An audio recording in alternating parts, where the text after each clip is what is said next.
Olá, cursistas! Meu nome é Jussiara e eu sou professora de literatura do cursinho PT. Então, o nosso aulão de hoje, nosso primeiro aulão de literatura, tem um caráter de revisão. Revisão dos conteúdos que já víamos trabalhando no decorrer de nossas aulas. Então, hoje iremos falar um pouco sobre as manifestações literárias que ocorreram no período do quinhentismo, do barroco e do arcadismo. Então, as primeiras manifestações literárias que ocorreram aqui no Brasil se inserem no período do quinhentismo, que foi o período de descobrimento do Brasil, foi o período de achamento do Brasil. Eu considero mais coerente falar que foi o período de achamento do Brasil, porque quando os portugueses chegaram aqui para colonizar, para explorar o Brasil, já havia sujeitos, já havia uma língua, já havia culturas. Dessa forma, eles encontraram o Brasil, não que descobriram o Brasil. Então, as primeiras manifestações literárias que ocorreram aqui no Brasil datam desse período do quinhentismo. Então, essas manifestações literárias da literatura quinhentista, ela pode ser dividida em dois grupos, que é a literatura de informação e a literatura de informação jesuítica ou literatura de catequese. Então, essa literatura de informação se insere a carta de Pero Vaz de Caminha, que era a carta que Pero Vaz de Caminha escreveu para o Dom Rei Manuel, rei de Portugal. Então, ele escrevia aqui no Brasil sobre a paisagem, sobre os sujeitos, sobre esse processo de colonização, sobre o processo de navegação. Ele escrevia sobre tudo o que acontecia aqui no Brasil para informar a Portugal, certo? Então, nesse segundo grupo, que é a literatura de formação jesuítica ou literatura de catequese, destacamos o padre José de Anchieta. A literatura do padre José de Anchieta eram os sermões e cartas para os padres de Portugal, ele escrevia cartas, sermões, e o objetivo da sua literatura era catequizar através da fé católica, catequizar os indígenas. Então, eu trouxe aqui para vocês uma foto da carta de Pero Vaz de Caminha, que foi escrita ao rei Dom Manuel, sobre o achamento do Brasil. Aqui nessa imagem que eu peguei na internet, já não fala sobre o descobrimento do Brasil, mas o achamento do Brasil, o achamento daquele novo mundo, assim como muitos teóricos e estudiosos acreditam que esse processo realmente foi achamento do Brasil e não descobrimento. Então trouxe também alguns trechos da carta de Pero Vaz de Caminha.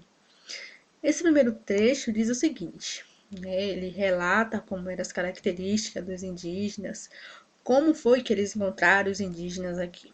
Então, eram pardos, todos nus, sem coisa alguma que lhes cobrisse suas vergonhas. Nas mãos traziam arcos com suas setas. Vinham todos rijos sobre o batel.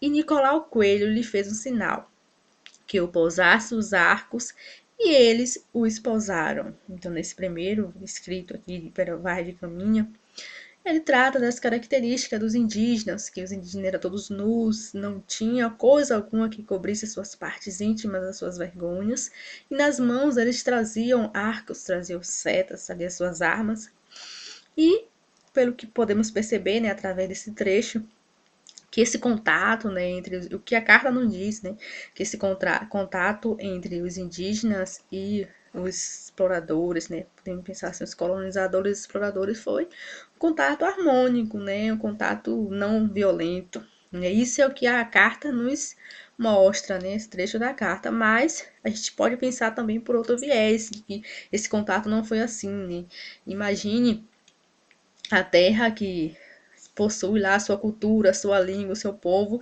e entra uma pessoa estranha para colonizar. Talvez esse contato não foi tão não violento assim, talvez possa ser que seja um pouco mais violento, mas é isso que a carta nos traz, certo? Eu trouxe outro trecho aqui da carta que diz o seguinte: nela, na terra, até agora não podemos saber que haja ouro, nem prata, nem coisa alguma de metal ou ferro, nele o vimos. Porém, a terra em si é de muito bons ares, assim frios e temperados, como os de entre Douro e Minho, porque neste tempo de agora os achávamos como os de lá. Então aqui a gente já percebe, né, qual era a intenção dos portugueses, né?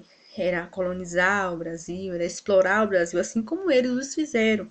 Exploraram, colonizaram e levaram os nossos recursos naturais, o ouro, entre outros, para Portugal. Né? E nesse próximo trecho diz o seguinte: as águas são muitas, infindas, e em tal maneira é graciosa, que, querendo-a aproveitar, dá-se nela tudo, por bem das águas que tem. Porém, o melhor fruto que nela se pode fazer, me parece que será salvar esta gente. E esta deve ser a principal semente que Vossa Alteza em ela deve lançar. Então, além desse processo de exploração dos recursos naturais, do ouro, do metal, do que havia aqui no Brasil, das nossas terras, a literatura, essas manifestações de literatura de Pero Vaz de Caminha, esses escritos, relatam também que o objetivo dos colonizadores era salvar aquela gente, né? Como eles falavam, salvar os índios, que os índios eram sem almas, precisaria de uma religião, precisaria ser salvos. Então, um dos outros, né?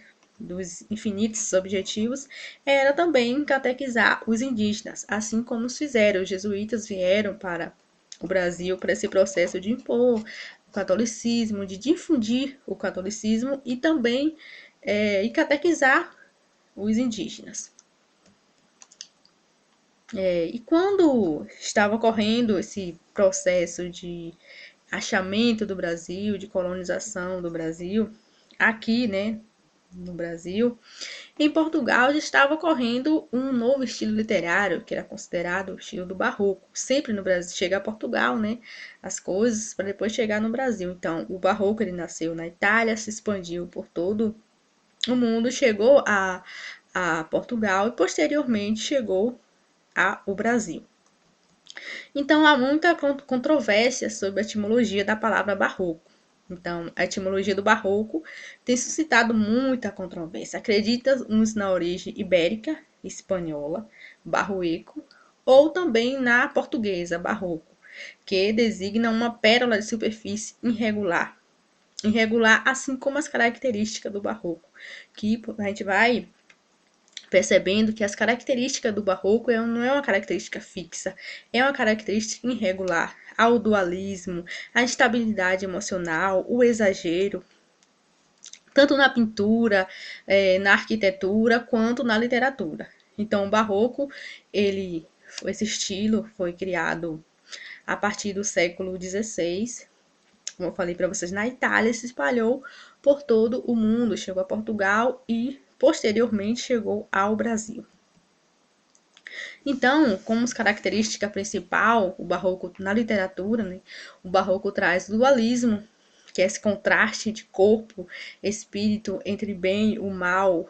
O homem, ora é religioso, o poeta barroco, ora ele é profano, ora ele é bom, ora ele é mau. Então, há uma dualidade, não há uma característica fixa no escritor, nos escritos do barroco. A poesia é marcada pela instabilidade emocional, até por conta de muitas questões religiosas, questões sociais, econômicas, em que os países europeus estavam passando. Né? Então, isso, de certa forma, reflete na literatura.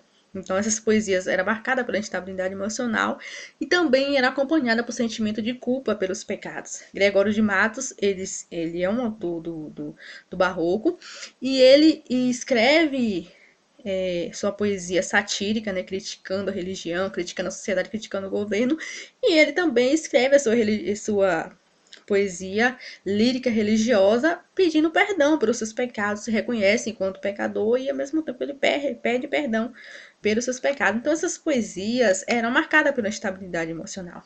Ora, o escritor escrevia com viés no bem, ora escrevia com viés no mal, ora era religioso, ora era satírico, e a escrita com excesso de mensagens religiosas, porque genuinamente, né, esse estilo literário foi criado pela Igreja Católica para difundir a fé, o catolicismo através da arte, por conta do contexto histórico, podemos falar da Reforma de Lutero e também da Contra-Reforma. Esses textos, ele tinha a presença de figura de linguagem, principalmente antítese, que as palavras com sentidos contrário, por exemplo, o bem, o mal, a escuridão, a noite, o dia. O cultismo, a valorização da forma textual, e o conceptismo, que é a valorização do conteúdo textual. Então, esse cultismo e conteúdo, a gente pode gravar uma segunda aula falando sobre esses dois conceitos. E o barroco, esse eu falei das características do barroco em geral, né? E agora voltei um pouco para o barroco aqui no Brasil. Então, o barroco no Brasil datou do século XVII, sempre chegou mais um pouquinho atrasado, sempre atrasadinho. Então, no Brasil, esses conceitos do barroco eles foram inicialmente praticados pelos jesuítas, com o objetivo de catequização dos indígenas. E esse estilo barroco foi mais forte em Minas Gerais, por conta do ouro, né? Em Minas Gerais foi encontrado as maiores quantidades de ouro, e na Bahia por conta da cana-de-açúcar, da economia era voltada para a cana-de-açúcar. Então, nesses lugares, principalmente, foram criadas igrejas com esculturas, pinturas banhadas a ouro, com riqueza de detalhe e com beleza única. Podemos destacar como autor da literatura brasileira, da literatura barroca, né, do período barroco brasileiro, Gregório de Matos, que é considerado Boca do Inferno. Então, Gregório de Matos nasceu em Salvador e ele escrevia suas poesias em caráter lírico, satírico, erótico, religioso, entre outros. Eu trouxe aqui para vocês uma das suas poesias considerada lírica religiosa, que é a Jesus Cristo, nosso Senhor. Pequei, Senhor, mas não porque hei pecado. De vossa alta clemência me despido, porque quanto mais tenho delinquido, vós tenho a perdoar mais empenhado. Se basta a vos irar tanto um pecado, a abandonar-vos, sobeja um só gemido, que é a mesma culpa que vós há ofendido.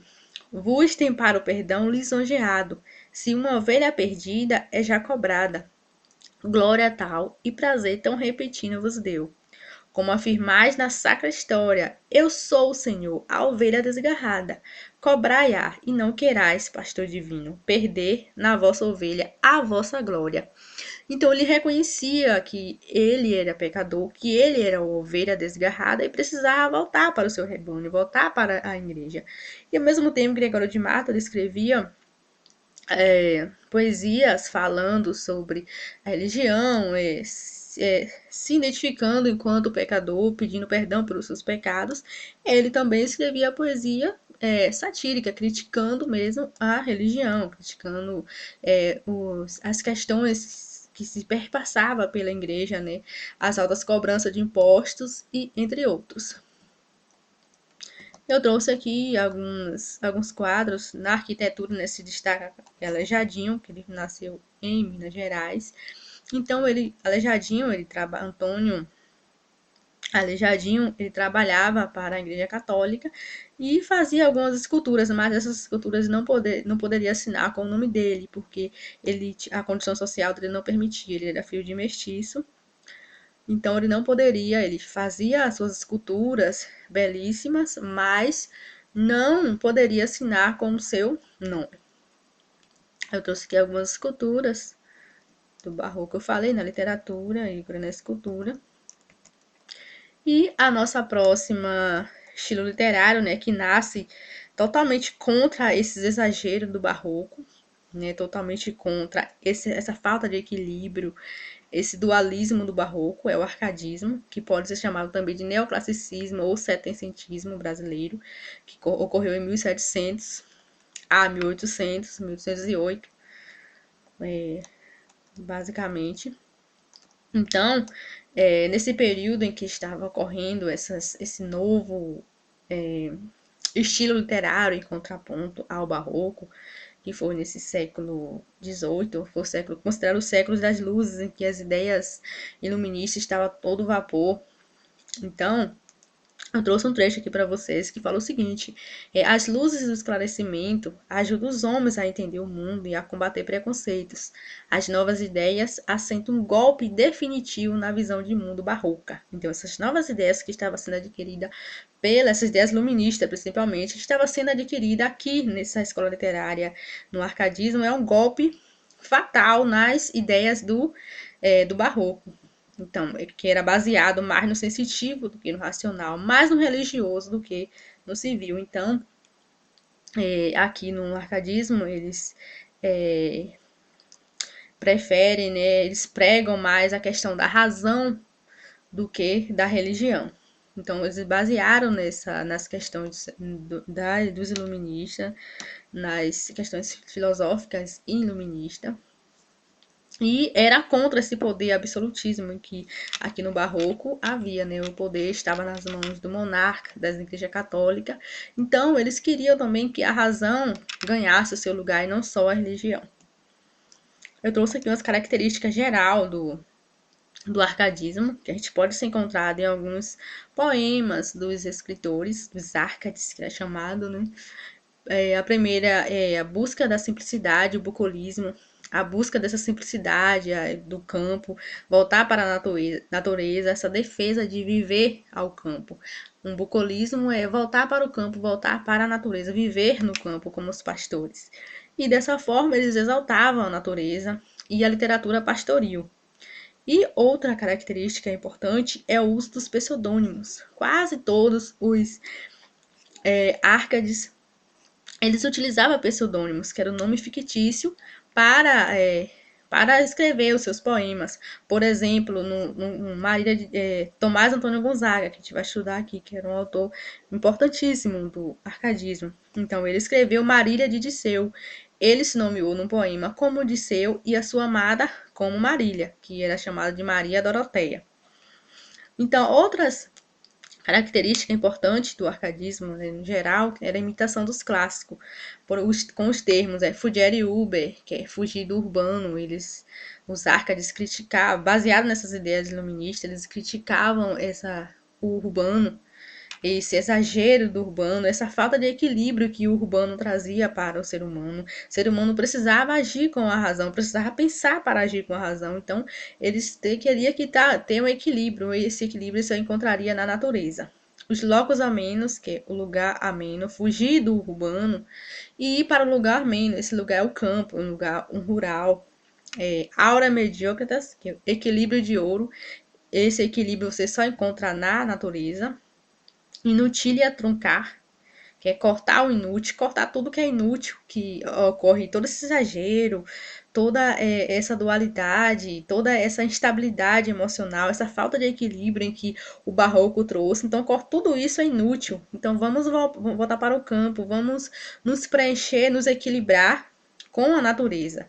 E carpe diem, que é aproveitar o dia, aproveitar o momento em contato com a natureza. Então, essas são das características gerais do arcadismo, certo?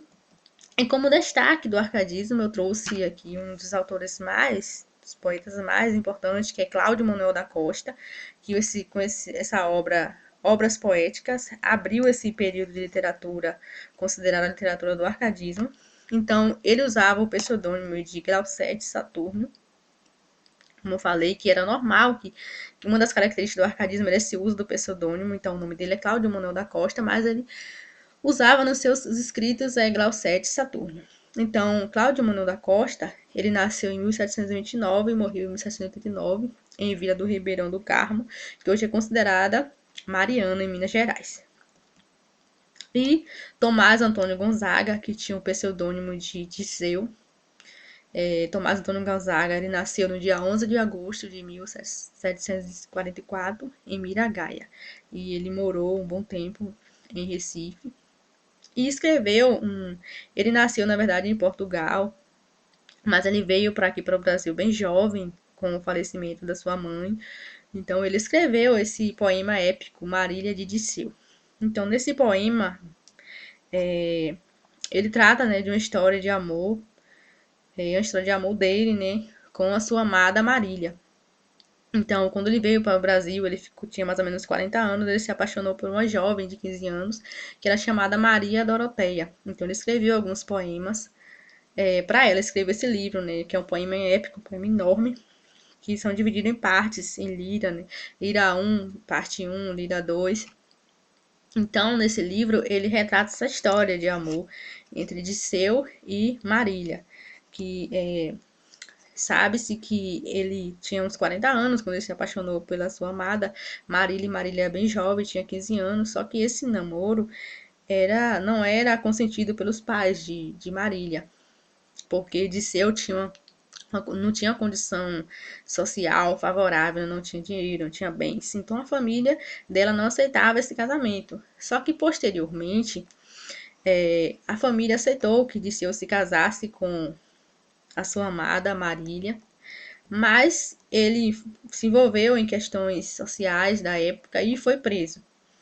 Então, nesse processo de conquista, ele escreveu essa primeira lira, que é Marília para Disseu, lira 1, que diz o seguinte: Eu, Marília, não sou algum vaqueiro que viva de guardar alheio gado, de tosco trato, de expressão grosseiro, dos frios gelo e dos sóis queimado. Tenho o próprio casal e nele assisto. Dá-me vinho, legume, fruta, azeite. Das brancas ovelhinhas tiro leite e mais as finas lãs de quem me visto. Graça Marília bela, graça a minha estrela. Então ele faz uma propaganda dele, né, para Marília. Marília, sou um vaqueiro, que eu não guardo gado alheio, mas assim, eu guardo o meu gado, eu tenho a minha fazenda, tenho o meu gado. Então venha morar no campo comigo. Venha, minha Marília bela, minha amada. Então, esse processo de conquista, ele está tentando conquistar a Marília, tentando fazer a propaganda dele também, né, para ela. E nessa parte 2, né, que dessa parte 2, né, ainda na Lira 1, ele foi preso por conta de se envolver em questões sociais. Então, ele escreve para Marília: Nesta cruel masmorra tenebrosa, ainda vendo estou teus olhos belos, a testa formosa, os dentes nevados, os negros cabelos. Vejo Marília, sim, e vejo ainda as chumas dos cupidos que pendentes dessa boca linda, nos ares espalham suspiros ardentes. Então ele ainda está apaixonado, continua apaixonado por Marília, mesmo ele estando preso, e ainda com a esperança de que ele vai ser solto e que esse casamento dele ainda vai ocorrer.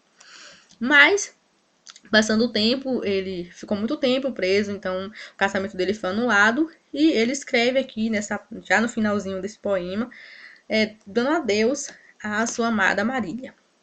Chegou-se o dia mais triste, que o dia da morte feia. Caí do trono de Ceia, do trono dos braços teus. Ah, não posso dizer-te, meu bem, adeus. Então ele já percebe que ele se desviou, ele caiu dos braços da sua amada Marília e ele não vai poder mais casar porque o casamento dele foi anulado.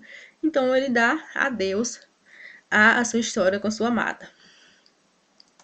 Além desses de Cláudio Manuel da Costa, de Gregório de Matos e de Tomás Antônio Gonzaga, eu destaco também o Frei Santa Rita Durão, que ele nasceu em Cata Preta, nos arredores de Mariana, em Minas Gerais, no ano de 1722 e morreu em 1784. Então, o Frei Santa Rita Durão, ele escreveu o poema épico, né, Caramuru, Descobrimento da Bahia. Nesse poema, ele traz como sujeito central a personagem do indígena. Ele não traz mais as características do arcadismo voltada para a exaltação da natureza em si, dessa conquista do amado para a natureza, essa literatura pastoril. Ele já traz uma literatura voltada para a próxima escola literária, que é o romantismo. Então, os escritos de Frei Santa Rita de Durão se inserem na literatura indianista, que ainda vamos estudar.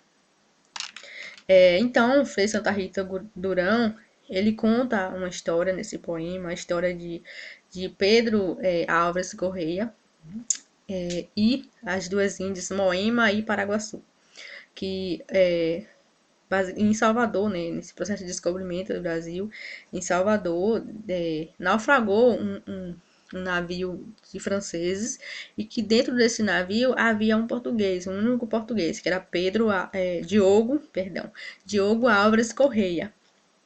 Então, nesse processo de afundamento do navio, Diogo Álvares Correia, ele conseguiu se salvar e conseguiu nadar até a costa. Chegando lá, ele encontrou uma tribo de indígenas, indígenas ferozes, e a única coisa que ele tinha na mão era uma arma com uma única bala. Então, o que foi que ele fez? Ele já cansado de nadar, chegou na costa, deu um tiro para cima. No momento que ele deu um tiro para cima, os índios ficaram impressionados. Oh, o Caramuru, o, o deus do trovão. Eles começaram a venerar o Diogo como se Diogo fosse o deus do trovão, fosse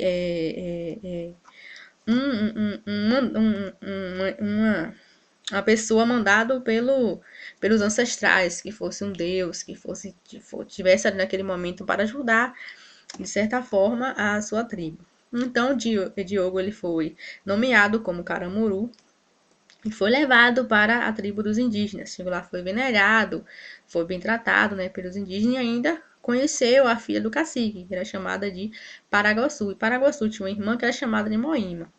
Então, o Diogo, ele acabou se apaixonando por Paraguaçu e Paraguaçu se apaixonando por Diogo. Mas Moíma também se apaixonou por Diogo. Só que Diogo ele nutriu um amor maior por Paraguaçu. Então, Moíma ficou jogada a escanteio. Na primeira oportunidade em que Diogo conseguiu voltar para o seu local de origem, ele levou a sua amada a Paraguaçu. Então Moema se sentiu triste porque com aquele amor não correspondido, né? Porque ele não a escolheu. Então ela foi atrás, nadando atrás do navio que estava partindo com o Caramuru, que era Diogo, e a sua amada. Então nesse momento que ela nadou atrás do navio, chegou a um certo período que ela não aguentou mais e que ela morreu afogada. Ela morreu afogada e o seu amor por Diogo não foi correspondido. Então, Frei Santa Rita Durão, ele trata nesse poema épico de Descobrimento da Bahia, basicamente essa história. A história que tem como principal sujeito um português e duas indígenas, que é Moema e Paraguaçu. Então, nesse trecho aqui, desse poema épico, fala um pouco sobre o afogamento de Moema. É fama, então, que a multidão formosa, as damas que Diogo pretendiam, vindo avançar-se a nau, na vida ondosa, e que a esperança de o alcançar perdiam, entre as ondas com ânsia furiosa, nadando o esposo pelo mar seguia, e nem tanta água que flutua vaga, ardor que o peito tem, banhando apaga. Então, Moema ela nadou atrás desse seu amado, né, mas não conseguiu alcançá-lo e acabou morrendo sem o seu amor sendo correspondido. Porque ela poderia nadar e um tempo que ela não conseguisse alcançar o navio, ela poderia voltar, mas ela estava com o peito tão doído, tão triste, né, por conta que esse amor não foi correspondido, que ela preferiu continuar nadando até morrer. Então eu trouxe aqui uma pintura que é baseada nesse poema épico de Frei Santa Rita Durão, que é de Vitor Meireles. Ele é um pintor brasileiro. O nome dessa pintura é Moema. E trouxe também uma indicação de livro para vocês, que é Caramuru, de filme, para vocês, que é Caramuru, A Invenção do Brasil. Um filme de Guel Arás. Então, é um filme brasileiro que ele trata um pouco dessa história, né, baseado nesse poema épico, de uma forma humorística, de uma forma engraçada. Então, Paraguaçu e Moema, umas são representadas por Camila Pitanga e a outra por Débora Seco. Então, se vocês puderem assistir esse filme, é interessante. Eu trouxe aqui algumas pinturas do arcadismo, bem diferente das pinturas que estiveram que se insere nessa arte barroca. Então são pinturas mais simples, com cores mais suaves. Esse aqui é o Pastoral de Outono. os pastores, né, tipo, em contato com a natureza, com as suas ovelhinhas. E essa aqui são uma das nossas referências. Eu espero que vocês tenham gostado da aula. E é isso aí.